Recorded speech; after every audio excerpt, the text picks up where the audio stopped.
Are you fascinated by the world of cybersecurity, but often feel like being successful in the field is like climbing a massive, impenetrable wall? Like you need some kind of secret code or superhuman strength to even get your foot on that first foothold? Well, it's time to grab your gear and get ready to climb because you've tuned in to Scaling the Wall, the podcast that breaks down the cybersecurity journey into manageable steps. I'm your host, Will Brooks. Each week, I'll be your guide as we talk to the real people who are living and breathing cybersecurity every single day. We'll hear their stories, learn from their experiences, and gather those golden nuggets of wisdom they've picked up along the way. No jargon, no hype, just real talk about what it takes to build a successful career in this exciting field. So whether you're a student just starting out, a career changer looking for a new challenge, or a seasoned pro wanting to stay ahead of the game, listen in as we scale the wall of cybersecurity together.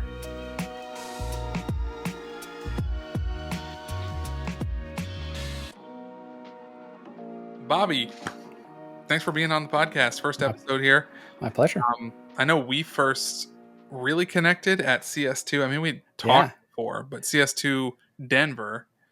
And then we've been circling each other for a little while, but we never actually talked. We had kind of LinkedIn back and forth and emailed back and forth, and then we connected at CS2, and then we became buddies. So quickly, bonded very fast. It was kind of funny. Well, we had to wait for a flight in the airport next to each, so that helped.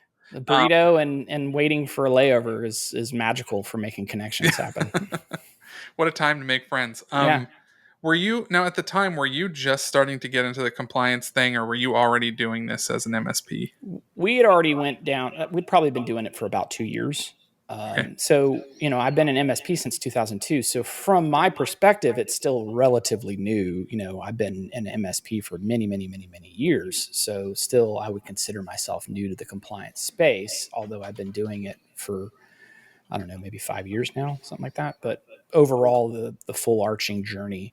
And when I say compliance, I really mean trying to, in your bones, apply that across your organization and figure out how to apply it with your clients. Every MSP should be understanding compliance fundamentals and working with clients, but it's a different kind of engagement, if that makes sense. Yeah. What kind of led to that decision to say, hey, we're actually, you have your own podcast. You do a lot. You bring a lot of people on around compliance. What kind of led to this drive to say we're going to focus in on the compliance space? Yeah, our biggest drive that we did is we felt like we were kind of come to the crux as we started seeing threat actors just advance and advance and advance. And we're like, okay, we need to have a standard that we need to follow. And I need to know what an inch and a foot really means to me, right? But that would require me coming up with what, and that's where you kind of the measurement of the king's hand, right? This is how much, a hand width is whatever the measurement of the king's hand. That's not an efficient way to do things because everybody's different, right? Everybody's hand width and length is different. That doesn't work. That's why you have a standard unit of measurement. And so that made me start looking for that. And that's when I found CIS originally, and then said, wow, this is a standard I can adopt, and I can start trying to figure out what an inch and a foot really looks like for me. And then I can now start comparing where my clients are.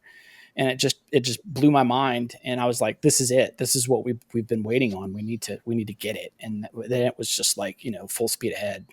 Why specifically CIS? Because there are so many frameworks out there, and they can be a little confusing. So what led you to CIS? All right. Can I be honest? Yeah. It was the first one I looked at. Nice. Fair. But the reason why it was the first one I looked at is the one I had heard the most about. Now that, time's kind of gone on and I've been able to look at a lot more, I think I made the lucky right choice off the break. But, full disclosure, that was the first one that I kind of sunk my teeth into. But as I was going through it, all of it made sense to me. It really did click. And I thought the architecture and design of the infrastructure, of the way that they set it up, the way that it is leveled to allow for different maturity processes, and that you could efficiently communicate utilizing those across, I could say, I'm using, I'm on IG2 and, I'm 80%, fully implemented. And you're like, okay, well, I've got a general idea of where you are security focus wise, that really helps you. And just that one little phrase summarized a ton of information. Yeah, I find the implementation groups to be really accessible. And I Mm-hmm. don't know if that's, I mean, as someone who came into the cybersecurity space through insurance, I mean, when you really think about it, it wasn't it wasn't like, oh, I spent all these years studying good peak cybersecurity and what all these things mean, but to see the implementation groups and then to see, and I know, CMMC has its levels and you're going to Yeah. have different layers and levels, but the way that CIS outlines them is very clear. Yeah. And I think it's attainable, right? So Yeah. I want to get into it, but I guess first, like if I'm an MSP and I want to start adopting a framework and I settle on CIS, I happen to see it first, like Bobby did, and decide that's what I'm going to do. Um, how do I start? Where do I get started? I have no clients, or no, that's not true. I have plenty of clients, but none of them are on Right. a framework basis at the moment. So what do you do? How do you get started? That's a great question. I get it on a regular basis because a lot of people know that I've really dug very deeply into CIS, and now our most current journey is CMMC because we're going to be level 2 certified as an organization, which has been a whole other journey that maybe someday you Yeah. might have me come back and talk about that. But this focus is really about CIS. And when I was thinking about how we wanted to adopt it, I wasn't really sure how I would try to eat that elephant because it's 18 controls. There is if you've not really been exposed to it, it can be very intimidating. Where do you start from? And I I didn't quite know how to accomplish that. But what I did is I said, you know what, let's see what they've got. So I went and I partnered with CIS and I went ahead and joined with CIS. It's a nonprofit organization. You can join them and they'll give you tons of information, which is very, very helpful. And then there are peer groups that you can join as well that can help guide you sort of how through that process. But one of the things that the CIS did provide was a great Excel spreadsheet that allowed you to fill out your interpretation of how you're implementing those controls. So the first step that we sort of went through that I think really got us the most amount of traction was going through the controls and every objective. And we felt like as an MSP, we should almost fully implement everything on level 2. Go all the way through 1 to 2 because we feel like our clients are probably going to be somewhere between 1 and 2, and we need to be beyond where they were at. So that was kind of our first, So snapping of the line. So to pause there, you're saying as an MSP, you yourself wanted to be IG2 Yeah. Correct. compliant. Right.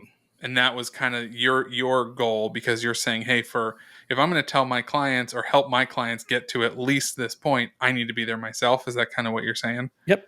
Yep. Yeah, that was really important for us. So then as we went through that Excel spreadsheet, it changed multiple times as my understanding of what those controls were trying to get objectively to happen, and then how we could implement it. And then what it started turning into is that now it's not about what tools are better that I have than someone else that are different that I can kind of say, here's my shiny penny.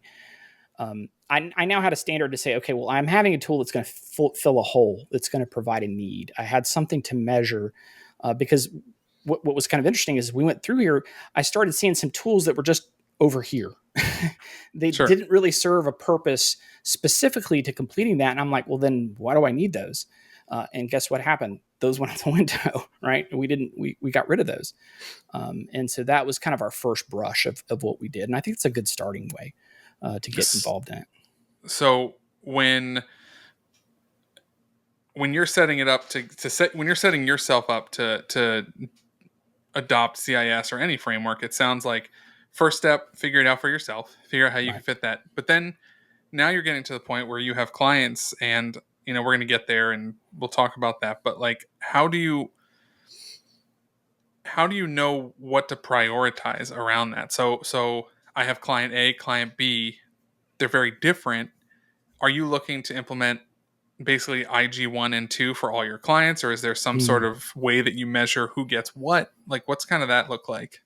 Yeah, for us, we wanted to figure out how to do levels 1 and 2 for us as an organization and have it at a high level of maturity, because then that allowed us to turn around to our clients. And once we became more intimately at a higher level of understanding of CIS, then we could think about how could we actually start doing just what you're talking about, and what should we do first, because now we're able to look at what benefit it brought to us.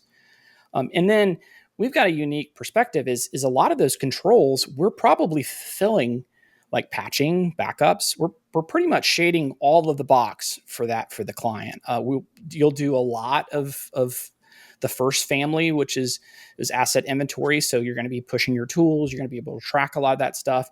So then what we started trying to think about is, okay, we have a lot of these services we're providing that can check a lot of those boxes. What does that look like? How do we do that for a client and help them show that they're successful? Because they might be dealing with this company you might have heard of called, FifthWall, that may want to talk to them about how they're using CIS controls and how it might, affect their insurance, right? Sure. So I've got to now start thinking about how I can present it to them in a way that made sense to me, is going to make sense to them, and make sense to you if you want to know where they're at. That's helpful. Do you find that that it's easy to miss something in that? Like so if we were to put all those pieces together, I'm just trying to, my brain, I'm a verbal processor, and it's a 15-minute podcast, so I can't be. So if you have this process, hey, we're going to implement, we're going to reach IG2 as an MSP. Right. Our clients, it sounds like what you're saying is a lot of the stuff you're already doing for your clients may check a lot of those boxes. So from an MSP organizational standpoint, it sounds like the initial kind of barrier to entry is you need to get organized, and you need to be able to look at what you're currently offering to client A, client B, client C, whatever, and say, how does that meet IG1, IG2, et cetera, right?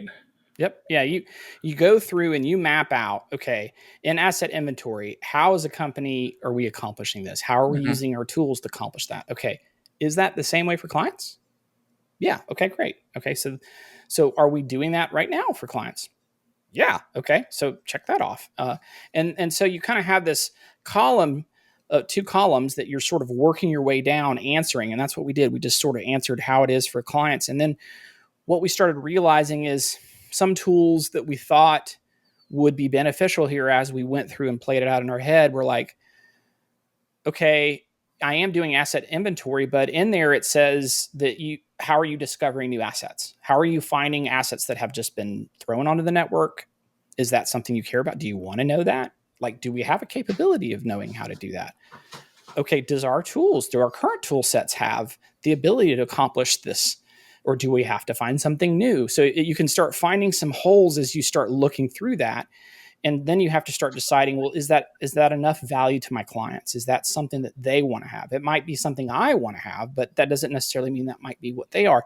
And then it starts forcing you to learn and understand the principles of how it works. And then you start speaking that language of understanding how it works. Then you have to figure out how to speak that language to your clients. And that is completely a different thing. It's like learning how to speak English and then Japanese, because you're going to have to learn how to speak that in a way that they can understand and appreciate why they would want to do it, which is very challenging. Yeah. I mean, understandably. Do you find that this adds a lot of value to you as an MSP, though? Once you kind of overcome those barriers, is this something that obviously, I feel like it has if you keep doing it after 2 years. But what have you kind of seen on the value add side for you as an MSP when you're... Yeah, you start building up this lens perspective of how you look at things through it, right? So then you start seeing what activities you're doing through that CIS lens, and you're like, okay, how does that positively or negatively impact our security posture? And is this a good step or is it a bad step? Okay, how are some policies and procedures that we need to now start putting in place?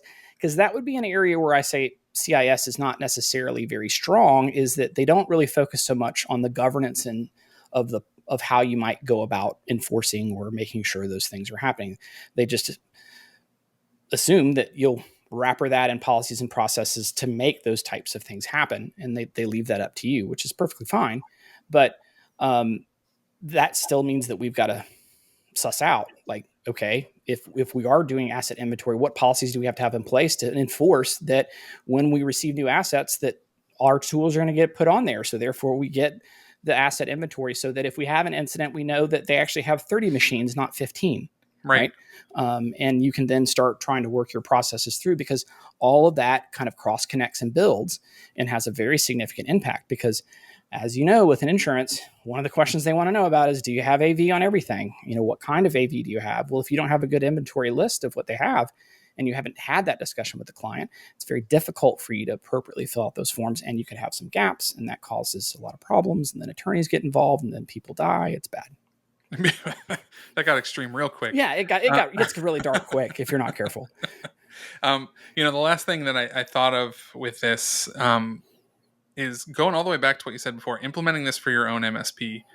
What are your thoughts there on the accountability side? I mean, if you're talking to an MSP, right, and you're saying, hey, you're offering security to your own clients, but you're not doing that level of security for yourself. What does that make you? And then when you look at CIS and you're saying, this is part of my goal, what would be kind of your words of wisdom to MSPs there around? All right. It's real simple. Can you prove it? Can you prove it?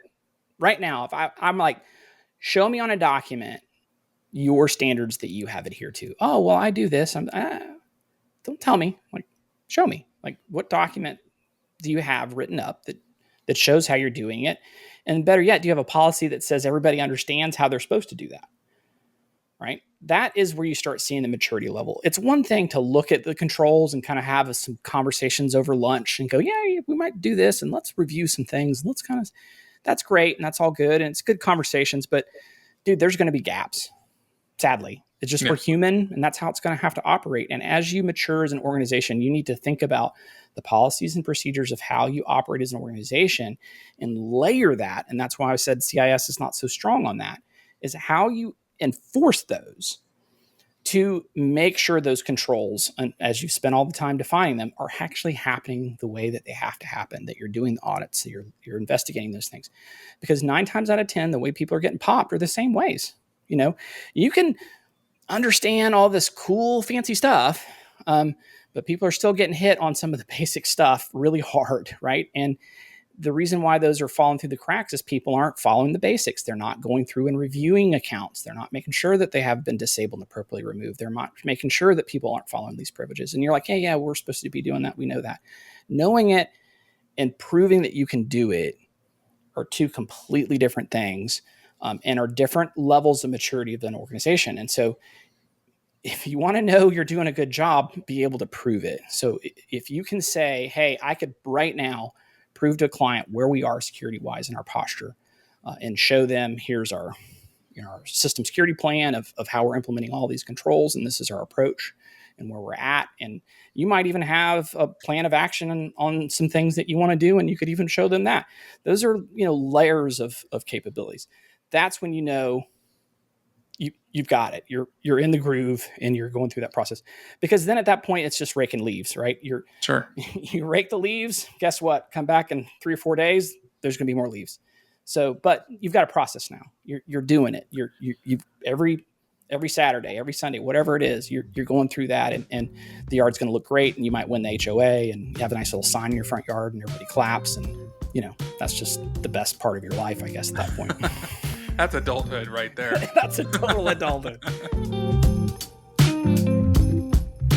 Scaling the Wall is brought to you by FifthWall Solutions, a cyber insurance company that partners directly with MSPs to make cyber insurance more accessible to their clients than ever.